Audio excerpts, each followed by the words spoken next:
ఇక డీటెయిల్స్ చూస్తే అధికారంలోకి వచ్చిన ఏడాదిలోనే 55,000 ఉద్యోగాలు ఇచ్చిన ఘనత ఏ రాష్ట్రానికైనా ఉందా అని ప్రశ్నాస్త్రాలు సంధించారు సీఎం రేవంత్ రెడ్డి.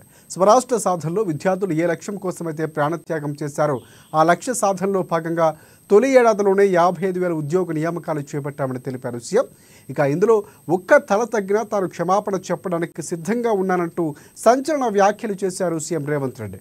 గురువారం ప్రజాపాలన విజయోత్సవాల్లో భాగంగా రవాణా శాఖ ఆధ్వర్యంలో ఏర్పాటు చేసిన సభలో పాల్గొని సీఎం ప్రసంగించారు. ఇక ప్రజాపాలనకు ఏడాది పూర్తయిన సందర్భంగా రవాణా శాఖ సిబ్బంది సాధించిన విజయాలను గుర్తు చేయాలని ఈ కార్యక్రమాన్ని ఏర్పాటు చేసినట్లు తెలిపారు. ఇచ్చిన 6 గ్యారంటీలు విజయవంతంగా అమలు చేసినట్లు తెలిపారు.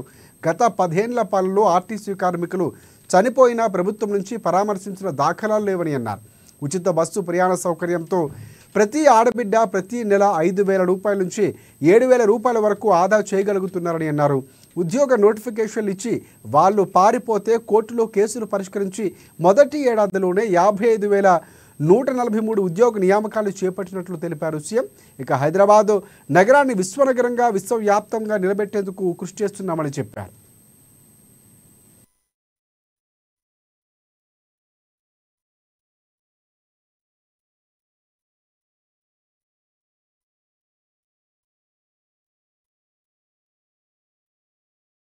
మొదటి ప్రాధాన్యత నిరుద్యోగ సమస్య అనుకున్నాం.